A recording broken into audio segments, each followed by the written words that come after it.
So last night I started a painting, which actually I had an idea for a long time ago. It was based on the image that I took of Anya kind of taking a rest on a desk between her dance classes, and I thought that that could be kind of a sweet childhood mother-child moment painting, and it fits, I think, for a painting also because the photo is taken against the light and it lacks saturation of color, and with paint you can kind of add to that. So I thought that would be a good exercise.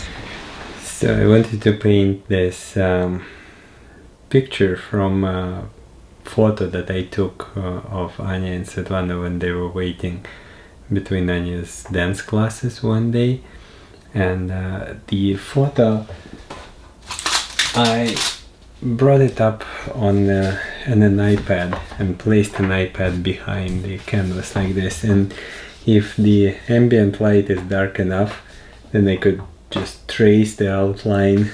That kind of helped me avoid doing the careful underdrawing and measuring everything. So because I want to kind of imitate the style of Mary Cassatt in this, but I want some resemblance also, the likeness in the portrait. The thing is, the photo actually is not very colorful. It's against the light. It's fairly monochromatic, but I wanted to bring some more colors into it, so I thought it would be a good case study for trying something new. So we'll see how it goes.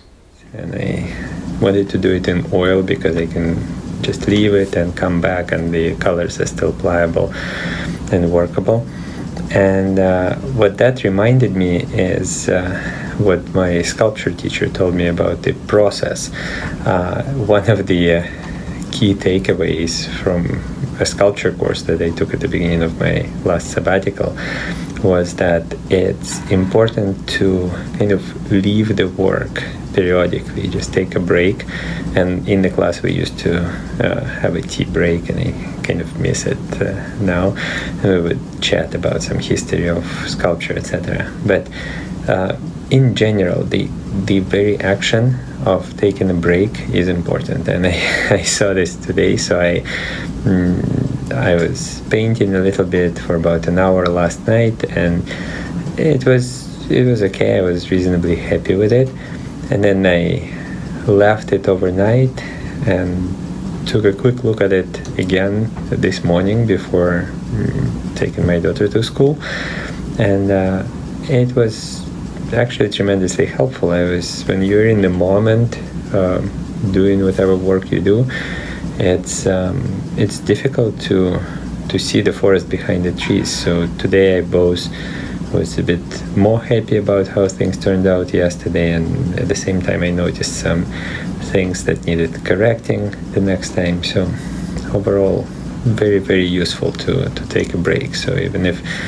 I was tired yesterday anyway, so it was time to kind of stop. But even if you feel that you would rather keep going and it's kind of a flow, I think it actually is necessary to have this little interruption point to have a fresh set of eyes later on.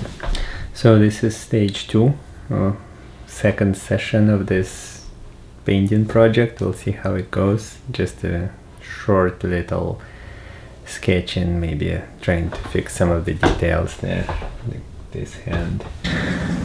And this, of course, conflicts a little bit with the concept of batching things up to avoid startup time and switching activity time. For example, it's good to have, say, analytical work done in a big, uninterrupted chunks of time, and then switch to more shallow work.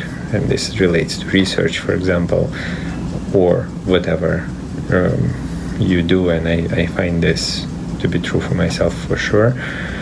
But there is a limit to it. You cannot really work in a very, very long, uninterrupted period of time. although the idea is nice and it seems like, well, you would be able to accomplish so much, but there is a lot to be said about brief sessions of work, even though that fragments the work day. So yesterday I was working on this hand and arm, and the skin tone got a little bit dark, so I'll try lightening it up.